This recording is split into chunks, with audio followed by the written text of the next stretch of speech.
irmãos, graça e paz a todos, amém. Vamos abrir as nossas Bíblias, lá no livro dos Salmos, Salmos de número 23. Quantos estão felizes? Digam amém. Que alegria estarmos na presença de Deus, buscando a face do Senhor. Deus abençoe cada um dos irmãos, Deus abençoe aqueles também que nos acompanham. Sempre tem um número muito bom de pessoas que participam dos nossos cultos e, por conseguinte, da mini vigília também de forma online. Deus abençoe sua vida e lhe alcance através da palavra. Os pastores que aqui estão, Deus abençoe vocês. Salmos de número 23. Eu gostaria de meditar convosco em um texto bastante conhecido, mas que Deus tem falado muito ao meu coração. A partir do verso de número 1 até o verso de número 6. Quantos encontraram? Diz assim o texto sagrado: O Senhor é o meu pastor e nada me faltará. Em verdes pastagens me faz repousar e me conduz às águas tranquilas. Restaura-me o vigor e guia-me nas veredas da justiça por amor do seu nome. Mesmo quando eu andar por um vale de trevas e morte, não temerei mal algum, porque tu estás comigo. Tua vara e o teu cajado me consolam. Preparas uma mesa para mim na presença dos meus inimigos. Tu me honras, ungindo a minha cabeça com óleo e fazendo transbordar o meu cálice. Sei que a bondade e a fidelidade me acompanharão todos os dias da minha vida e voltarei à casa do Senhor enquanto eu viver. Você diz amém? Mantenha a sua Bíblia aberta, por favor. Queridos, quando nós observamos a nação de Israel, existe uma característica, uma peculiaridade dos hebreus que é extremamente interessante. É que os hebreus eram conhecidos como um povo do louvor. O povo que tinha por hábito a adoração, o louvor, a exaltação a Deus. É tão certo isso que, quando eles estavam no cativeiro babilônico, conforme os Salmos de número 137, o teor da zombaria era: cantai um cântico de Sião. E eles respondiam: como podemos cantar? Estamos longe da nossa pátria. É tão certo que o louvor fazia parte da praxis hebreia, que o maior livro do Antigo Testamento é o livro dos Salmos, que contém pelo menos 150 salmos. Nós temos aqui literalmente aquele que fazia parte, o compêndio de louvores que fazia parte da liturgia hebreia. Nós observamos que dentre os 150 salmos, pelo menos 73 é atribuído a Davi. Davi é conhecido como o mavioso salmista de Israel. Aquele homem que tinha uma sensibilidade totalmente diferenciada e adorava a Deus em vários momentos da sua vida. Por exemplo, nós percebemos Davi, ele compondo salmos e ele adorando a Deus, quando ele está fugindo de Saul e ele se esconde em uma caverna conhecida como a caverna de Adulão. Então ele canta os salmos de número 142.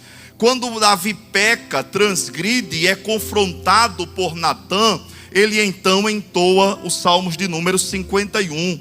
Quando Davi vê-se traído pelo seu próprio filho Absalão, sendo obrigado a sair cabisbaixo de Jerusalém, ele canta, ele entoa e ele adora através dos salmos de número 3. Davi era, por natureza, alguém que tudo que acontecia na vida dele se tornava motivos para adoração. Independente se era pecado, Davi louvava. Se era perseguição, Davi louvava. Se era livramento, Davi louvava. Se era exaltação, Davi louvava. Se era humilhação, Davi louvava. Davi é alguém que quer um pretexto para louvar, independente das cores que se apresenta diante dele, ele apenas louva a Deus. O Salmos de número 23 é um dos mais conhecidos de todos os Salmos 150. Diga-se de passagem, o Salmos 23 é um dos textos mais conhecidos não só dos Salmos, mas de toda a Bíblia. Juntamente com o Sermão da Montanha, juntamente com o Pai Nosso, são textos conhecidos não apenas por nós, mas também até por ímpios. Eles costumam louvar ou ler ou falar os Salmos de número 23. Os Salmos de número 23, ele popularizou-se como os Salmos do pastor. Mas eu queria fazê-los observar estes salmos não apenas de um prisma. Eu não vejo os Salmos 23 como alguns comentaristas apenas utilizando uma analogia de pastor e ovelhas. Eu percebo mais de uma metáfora nestes salmos, pelo menos 3 metáforas nós conseguimos perceber ao longo dos 6 versos que nós observamos. É verdade que do verso 1 ao 3, nós temos a primeira metáfora, que é a metáfora do pastor e da ovelha. Davi, ele parte do pressuposto de uma experiência, de algo que ele vivenciava. Davi era pastor. Davi sabia muito bem como era o trato do pastor para com a ovelha. Davi é alguém que um dia estava no deserto cuidando de ovelhas, e de repente veio um leão e um urso e arrebatou a ovelha da sua mão.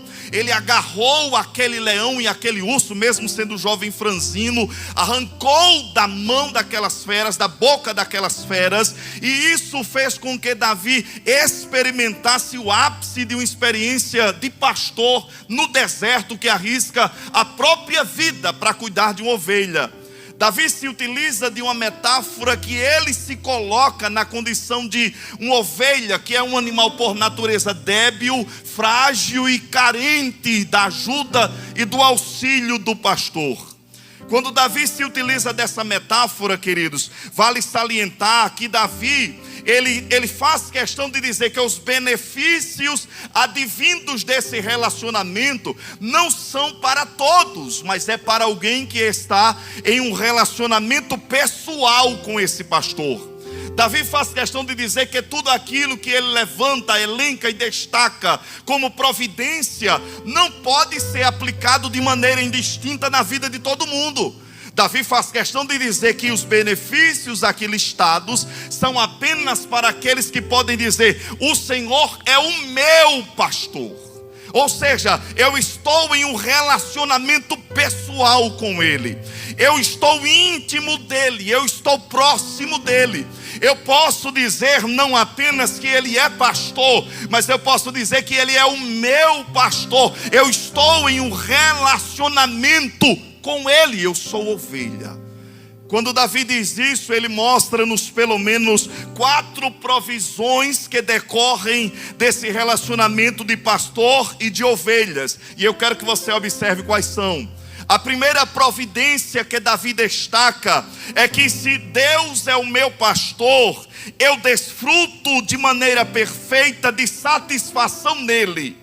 Davi mostra que se Deus é o seu pastor, não faltará de maneira alguma satisfação no coração de Davi. A melhor maneira de traduzir o verso 1, ao invés de o Senhor é o meu pastor e nada me faltará, como se o fato dele ser meu pastor não nos faltará coisas extras, a melhor maneira de traduzir seria: o Senhor meu pastor não faltará. Na realidade, Ele é quem não falta. Na realidade, Ele é quem trará satisfação plena para a nossa alma. É Ele quem nos completa. É Ele quem nos preenche. É Ele quem nos torna inteiros, plenos e completos. Se Ele é o meu e o teu pastor, nós podemos dizer a mesma coisa que disse o apóstolo Paulo. Ele disse: de nada tenho falta, eu posso todas as coisas naquele que me fortalece. Por quê? Porque Ele é o meu pastor e Ele me preenche, e Ele me completa, e Ele me torna inteiro, e Ele literalmente vem na minha alma e consegue satisfazer todos os anseios do meu ser mais interior, que ninguém consegue. Só quem tem Deus como pastor consegue viver uma vida satisfeita. A satisfação é algo que não pode ser preenchida com coisas. Ouse tentar satisfazer a sua alma com coisas, e tu precisarás de uma nova dose de coisas no dia seguinte. Tente preencher a sua alma com pessoas, e você vai colocar um peso sobre pessoas que elas não vão conseguir alcançar, e tu viverás a vida toda insatisfeita. Tente preencher a sua alma com instituições, e você viverá uma vida frustrado, porque jamais conseguirá encontrar satisfação.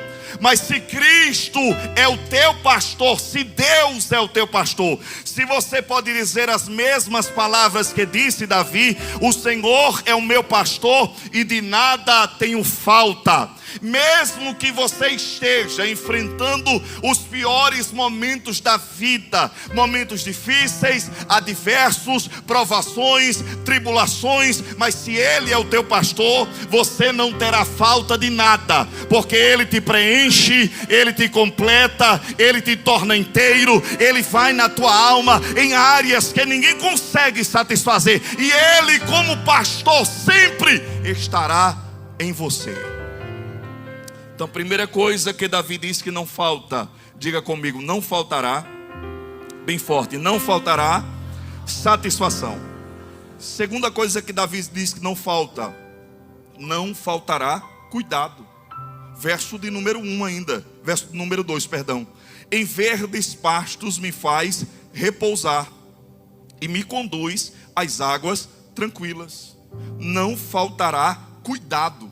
Se você observar lá em João capítulo 6, versículo de número 10, é aquela passagem, por exemplo, aquela passagem da multiplicação dos pães e dos peixes. Jesus vê uma grande multidão, e a Bíblia diz que Jesus viu que eram como ovelhas que não têm pastor. E lá no capítulo 6 e no verso 10, a Bíblia diz que a ordem é: separem em grupos de 100, de 50, e eles se assentam na relva. Porque é que o escritor bíblico faz questão de destacar que eles estavam assentados na grama? Ele está rememorando aquilo que está escrito no Salmos 23. Ele me faz repousar em verdes pastos. A proposta é: se Ele é o meu pastor, não faltará cuidado, não faltará auxílio, não faltará ajuda. O próprio Davi disse as seguintes palavras: eu fui moço e agora sou velho, mas eu nunca vi um justo ser desamparado, nem a sua descendência mendigar um pão. Jesus Cristo mesmo assegurou-nos: não andem ansiosos pelo que haveis de comer, beber ou vestir. E lá para as tantas, Mateus 6,33, ele disse: buscai primeiro o reino de Deus e a sua justiça, e todas estas coisas vos serão acrescentadas.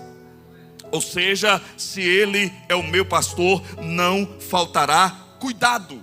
Ele vai te guiar para pastos verdejantes, Ele te conduzirá para águas tranquilas. Uma característica interessante da ovelha é que as suas narinas são muito próximas da boca, e ela não consegue beber em águas turvas, mas apenas em águas tranquilas. Davi diz: eu sou como essa ovelha que o pastor me conduz, Ele me leva para as gramas, eu desfruto do cuidado dEle, eu desfruto do auxílio dEle, as mãos dEle estão estendidas sobre a minha vida, Ele sempre estará ao meu lado. E eu quero liberar essa palavra sobre a sua vida.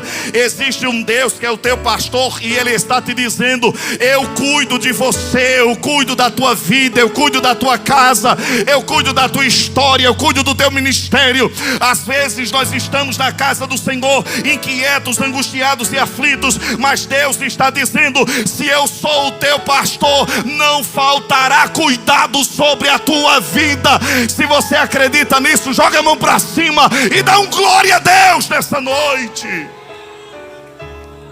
Não faltará cuidado de Deus. Terceira coisa, não faltará renovo. Olha o que Davi diz ainda no versículo de número 3: restaura-me o vigor, guia-me pelas veredas da justiça, refrigera a minha alma.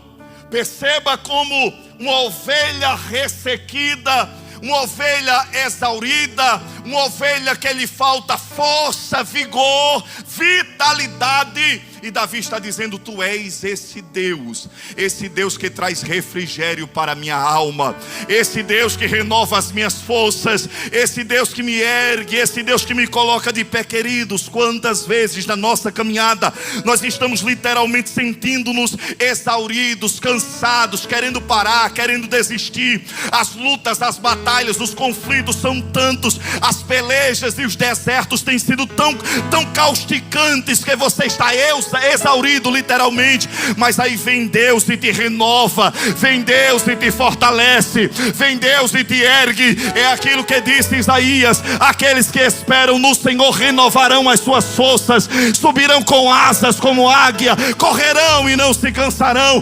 caminharão e não se fatigarão. Deus, Ele tem renovo para a nossa vida. Deus, Ele tem renovo para a nossa alma. Você pensou que iria parar, queria desistir, queria retroceder, mas Deus está te dizendo nessa noite: eu marquei esse encontro para renovar a tua alma, porque a minha mão de Deus te conduzirá. Se você acredita, dá um glória a Deus nessa noite, e enquanto você adora, receba refrigério dele. Quarta provisão que Davi destaca: também não faltará instrução em justiça. Versículo 3, a parte B. Verso 3, a parte B. Guia-me pelas veredas da justiça. Justiça no sentido de caminho reto, caminho adequado. Davi está dizendo: quem conduz a minha vida é esse Deus que é pastor. A minha história é conduzida por Ele, a minha história é guiada por Ele. Quem aponta caminho, quem direciona a minha vida, quem direciona a minha história, quem delimita, quem delibera, quem determina, quem decreta, é Deus, é Ele quem me conduz. Davi está dizendo: não faltará nada disso. Perceba que dos versos de número 1 ao 3, Davi se utiliza dessa figura de pastor e ovelha. Quando eu chego ao verso de número 4, Davi ele muda a metáfora. E a metáfora que é apresentada é a metáfora de um peregrino. Perceba a linguagem: ainda que eu ande pelo vale da sombra da morte, não temerei mal algum, porque tu estás comigo, a tua vara e o teu cajado me consolam. Havia naquela época um hábito muito grande. Por exemplo, entre os hebreus, pelo menos 3 vezes no ano, eles saíam de terras longínquas e iam para Jerusalém, para cultuar ao Senhor nas 3 principais festas. Por exemplo, o próprio Jesus disse na parábola do bom samaritano que alguém estava descendo de Jerusalém para Jericó e foi assaltado no caminho, porque havia risco, perigos, era extremamente perigoso essa caminhada. O próprio Jesus, quando tinha 12 anos de idade, ele foi juntamente com Maria, José e uma turma enorme, uma turba de pessoa enorme, por causa dos perigos que havia no caminho. Então essa viagem era extremamente comum e natural dentro do contexto hebreu. O que Davi está retratando aqui é a mesma realidade de alguém que está caminhando pelo deserto e enfrenta situações de vale. Vale é uma depressão entre montanhas, um lugar escuro, um lugar frio, um lugar sombrio, um lugar que literalmente aparenta carrancas de morte. Então Davi está usando essa mesma linguagem. Olha, existem momentos da minha vida que parecem vales de sombra e morte. Existem momentos na nossa vida que chega a dar calafrios quando a gente enfrenta. São momentos difíceis, são momentos de dores, são momentos de vales, são momentos tenebrosos, são momentos de angústia, são momentos de pavor. Isso acontece na nossa caminhada. Essa é a realidade. Então, quando Davi se utiliza desta metáfora, ele traz-nos pelo menos 2 certezas ou provisões que nós observamos dentro desse relacionamento entre aquele que está peregrinando e o seu ajudador. As 2 provisões são: primeira dela, não faltará coragem. Diga assim comigo: nos vales, bem forte, nos vales de sombra e morte, não faltará. Diga assim: coragem. Não, agora diga com graça: não faltará coragem. Quando Davi diz assim: ainda que eu ande pelo vale da sombra e da morte, não temerei mal algum, ele está dizendo: não temer é a mesma coisa de dizer: eu terei coragem.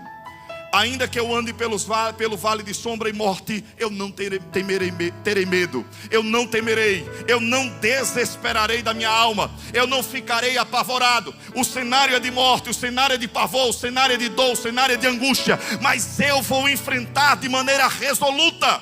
Eu vou me erguer, eu vou me levantar, eu vou me colocar de pé. Eu não vou desistir. E existem cenários na nossa vida que quando a carranca aparece, o objetivo é tirar a tua coragem, é fazer com que você desista, é fazer com que você retroceda, é fazer com que você volte atrás, é fazer com que você abandona. Mas Deus nessa noite está te dizendo de forma clara, translúcida: eu te darei coragem no meio deste vale. Os vales fazem parte dessa peregrinação, mas não te faltará coragem. Davi tinha condições de dizer isso com base na experiência dele. Isso não é uma doutrina, irmãos. Às vezes assusta. Por exemplo, foi necessário Deus dizer para Josué pelo menos 2 a 3 vezes: seja forte e corajoso, Josué. Não tenha medo, eu já te disse, eu serei contigo. Não tenha medo, não tenha medo, não tenha medo. Mas Davi, ele mesmo confessa: Deus, quando eu andar pelo vale de sombra e morte, eu não terei medo. Eu não vou me desesperar, eu não vou me angustiar, eu não ficarei assustado. Então, em nome de Jesus, receba coragem sobre a sua vida.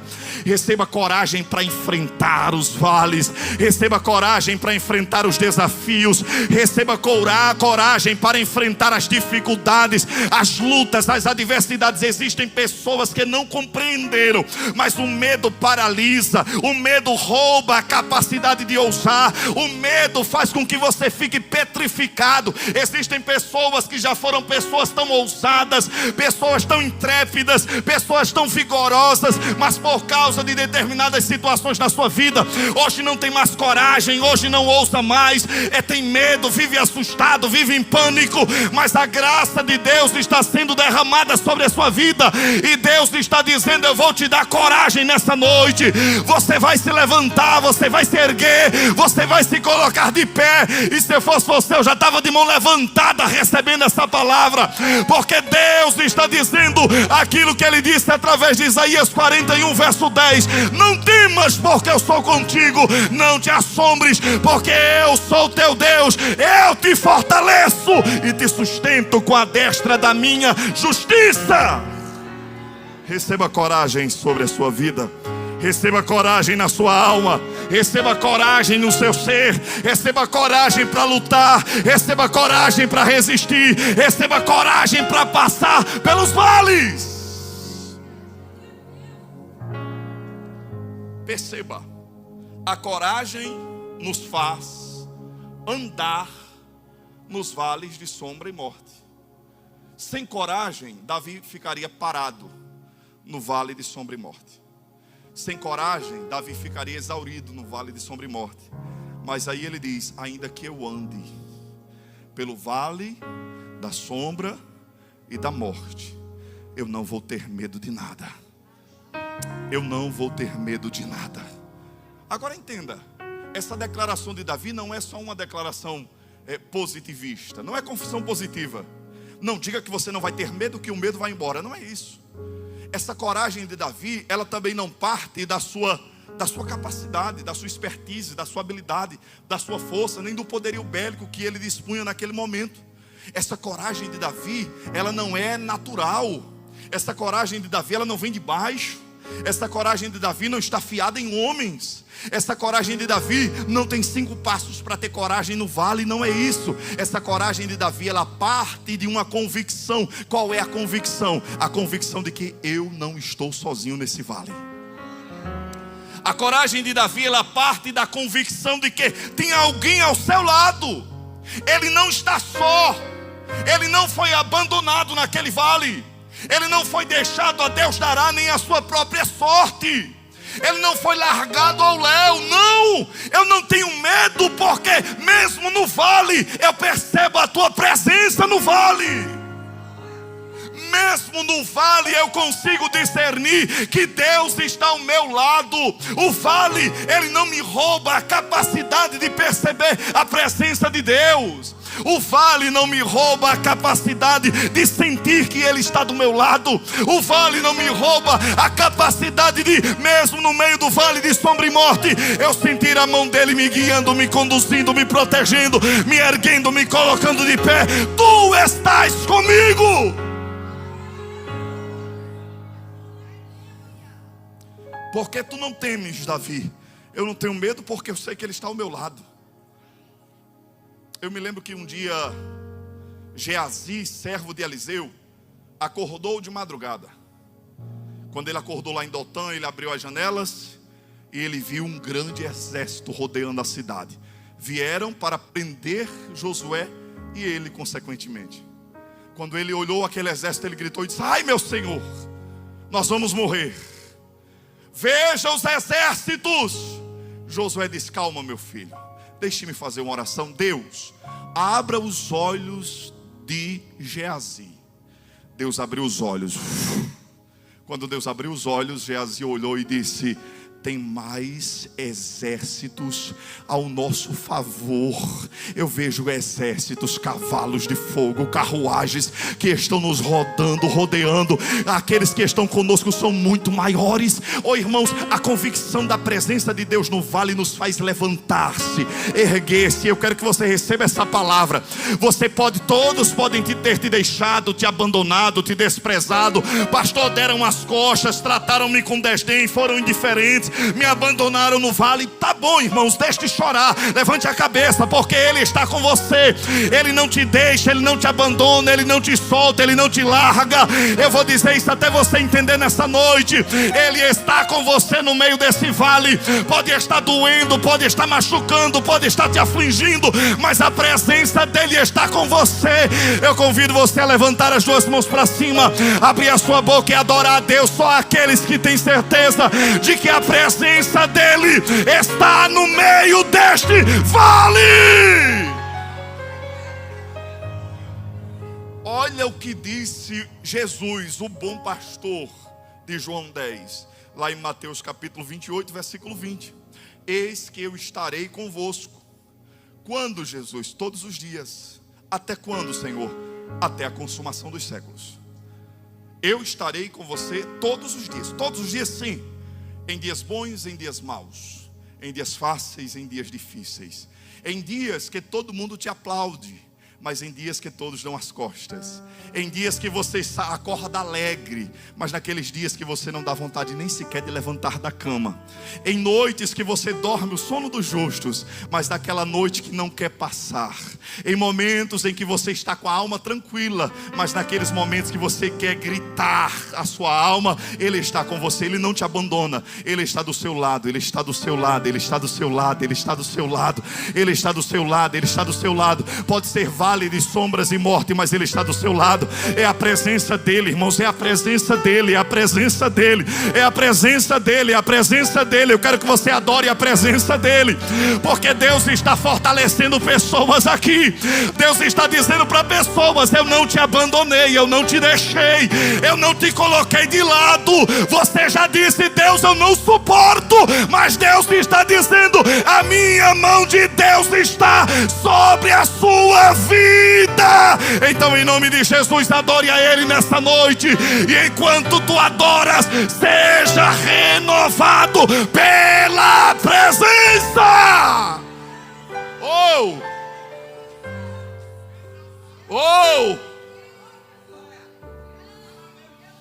Ah, meu Deus, aleluia, aleluia.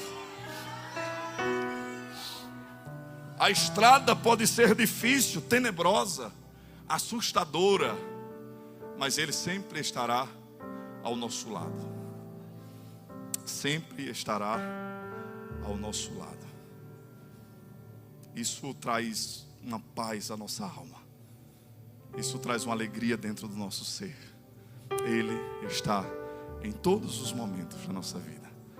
Quando todos te deixam lá no canto, Ele chega ao seu lado e diz: eu não te deixei. João na ilha de Pátimos, um homem idoso, jogado em uma ilha para morrer. Essa é a realidade de João. Alguém que viveu a vida toda servindo ao Senhor. Quando de repente ele diz, capítulo 1, versículo 9: estava na ilha de Pátimos por causa da palavra do Senhor. Eu ouvi uma voz falando comigo. Quando eu virei-me para ver quem falava, eu vi 7 castiçais de ouro. No meio dos 7 castiçais, um semelhante ao Filho do Homem, vestido de vestes compridas. Seu rosto era como o sol do meio-dia, seus olhos eram como chama de fogo, seus pés como latão reluzente. Saía da sua boca uma espada aguda de 2 fios, e estava escrito na coxa: Rei dos Reis e Senhor dos Senhores. Eu imagino Jesus querendo dizer para João exatamente isso: João, eu disse que eu não te deixaria. Você está em Pátimos, mas eu estou ao seu lado. Você está em Pátimos, mas eu não te abandonei. A mesma realidade pode ser dita pelo próprio Paulo. 2 Timóteo capítulo 4, Paulo disse: olha, na minha primeira defesa ninguém esteve comigo, todos me abandonaram. Eu plantei igrejas, eu evangelizei, eu tive viagens internacionais, evangelizando, pregando, discipulando, instruindo, preparando obreiros. Todos me abandonaram, mas tem um que não me abandonou. Ele esteve comigo, ele fechou a boca do leão. A presença dele jamais me deixou.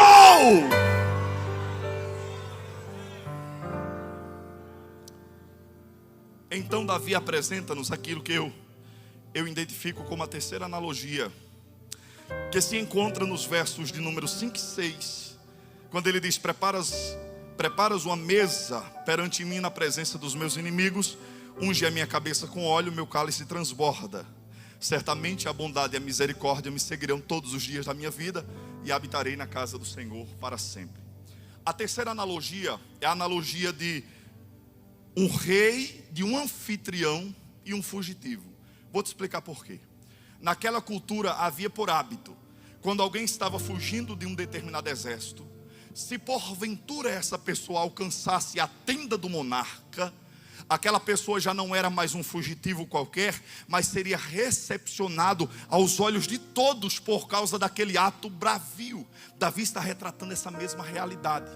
Ele está retratando-se como sendo ele, aquele que vinha fugindo dos seus inimigos, aquele que vinha desesperado dos seus inimigos, mas ele alcançou a tenda do monarca. Quando chegava na tenda do monarca, o rei preparava um banquete, e aqueles que vinham correndo para matá-lo agora tinham que parar e tinham que observar o banquete que o rei preparava aos olhos de todos. A linguagem que Davi usa aqui de o meu cálice transborda, para nós ocidentais não faz muito sentido, porque quando você vai servir algo para alguém, ou água, ou vinho, ou bebida, qualquer coisa, você faz questão de não encher o cálice, porque isso é antiético. Na cultura hebreia oriental, o cálice não só enchia, como transbordava. Isso era sinônimo de prosperidade, isso era sinônimo de grandeza, isso era sinônimo de frutificação. Davi está retratando a mesma realidade. Eu era um fugitivo, mas eu alcancei a tenda do monarca. Agora eu sou recepcionado com honraria. Ele me honra na presença de todos. Eu não preciso lutar contra aqueles que querem trazer-me males. Eu não preciso resistir àqueles que querem me ferir. Eu alcancei a tenda do monarca, e aquilo que tinha cenário de morte agora deu lugar para um tempo de honraria e de prosperidade na presença do rei. Eu me lembro que um dia um homem conhecido como Ezequias, escute isso, ele recebeu cartas de Senaqueribe afrontando e dizendo: vocês vão morrer. Ezequias é um fraco, Israel é um povo fraco, não tem capacidade, não tem poder, não adianta o rei querer resistir. Ezequias pegou aquelas cartas, foi para o templo, colocou aquela carta diante de Deus e disse: olha, Senhor, eles não estão afrontando a mim, eles estão afrontando o Senhor. É verdade que os outros deuses não puderam livrar as outras nações, mas eles não são deuses. O Senhor é Deus dos deuses, o Senhor é Senhor dos senhores, o Senhor é poderoso sobre as nações. O que foi que Ezequias fez? Ezequias foi à tenda do monarca e ele alcançou o livramento. Porque Deus disse através de Isaías: assim diz o Senhor: eu colocarei um anzol no nariz nariz de Senaqueribe, e eu o farei voltar pelo caminho que ele veio. Mas em Jerusalém ele não entra, em Judá ele não entra. Haverá livramento de Deus sobre aquele povo. E eu quero que você receba essa palavra. Deus está te dizendo nesta noite: tu estás no lugar certo, tu estás na tenda do monarca, tu estás no lugar do livramento, tu estás no lugar do cuidado. Deus está quebrando cadeias contra a tua vida. Todas essas realidades só nos faz compreender duas coisas. Primeiro, que tanto a bondade como a misericórdia do Senhor, elas me acompanharão como se fossem um guarda-costas todos os dias da minha vida. Você está literalmente debaixo da aljava da bondade e da misericórdia do Senhor. Tu não estás debaixo de maldição, tu estás debaixo da bondade e da misericórdia. Se o cálice transbordou para Davi era tão belo, para nós ainda mais. Porque Paulo disse em Efésios 1:3: bendito seja o Deus e Pai de nosso Senhor Jesus Cristo, que nos abençoou com toda sorte de bênçãos nos lugares celestiais. Não existe nada que eu possa dizer aqui que te torne mais abençoado. Tu já fostes abençoado com toda sorte de bênçãos nos lugares celestiais. Não existe maldição contra a tua vida, não existe cara feia contra a tua vida, não existe olho grande contra a tua vida, não existe macumba contra a tua vida, não existe nada contra a tua vida. Ninguém para, ninguém limita, ninguém obstacula, ninguém consegue, porque a graça de Deus está sobre você. Então nessa noite eu quero que você se alegre na presença dEle. Eu quero que você exulte na presença dEle. Eu quero que você levante as mãos, mas adore a Ele nessa noite. E adore com graça, adore com gratidão, adore de maneira profunda, porque Deus está ao seu lado. Felipe, vem para cá, por favor. O pessoal do louvor, fica de pé para me orar por você. Aleluia! Diga assim comigo: meu Deus. Diga assim: o meu Deus, Ele é o meu pastor. Diga assim: o meu Deus, Ele é o meu guarda em meio aos vales. Diga assim: o meu Deus é o Rei que eu alcancei o seu favor. Segura na mão do teu irmão. Feche seus olhos. Eu convido você a adorar o seu Deus da sua maneira. Mas eu queria que você aproveitasse. Já estamos encerrando, mas eu queria que você aproveitasse esse momento. Abra os seus lábios e comece a adorar a Deus nesse momento. Abra os seus lábios e comece a engrandecer a Deus nesse momento. Abra os seus lábios e tenha convicção da presença de Deus que está ao seu lado. Você que chegou aqui para baixo, você que chegou aqui cabisbaixo, você que nos acompanha também, que a presença do Senhor renove a sua vida. Você que chegou aqui dizendo: não aguento, eu não suporto, eu vou parar, eu vou desistir, eu vou retroceder. Receba renovo de Deus na sua alma nessa noite, meu irmão. Receba renovo de Deus na sua alma, minha irmã. Que o Espírito do Senhor, Ele invada o teu ser nessa noite, e a convicção da presença dEle te faça erguer, sair daqui intrépido, ousado, cabeça erguida.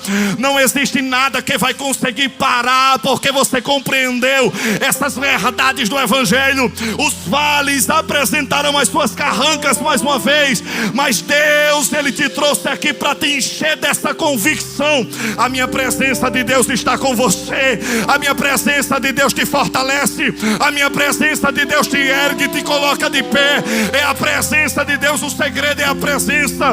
O segredo é a presença. O segredo é a presença. Não é a sua força, não é a sua capacidade, não é a sua habilidade, não é a sua expertise, não é nada disso, é a presença de Deus. Pode louvar. Aleluia. Aleluia.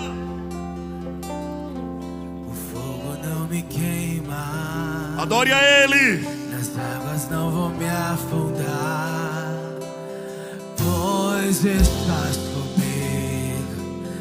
Não estou sozinho. Diga: eu estou guardado no esconderijo. Tu estás comigo. Não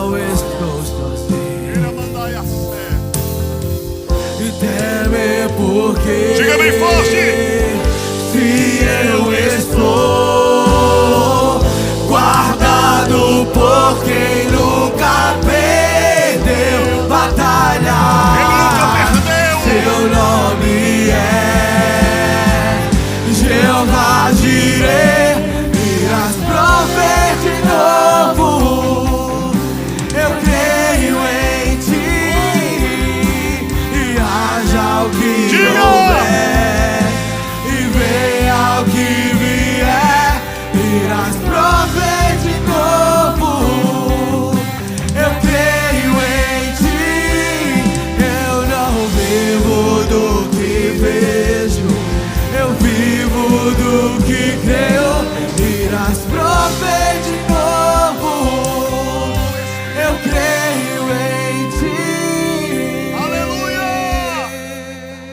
Se você pode, abre a sua boca e glorifica a Deus nesta noite. Se você pode, abre os seus lábios e exalta, engrandece, bendiz, magnifica, reverencia. Mas não perde esta oportunidade de adorar a Deus nesta noite. E quando você adora, seja visitado pela presença.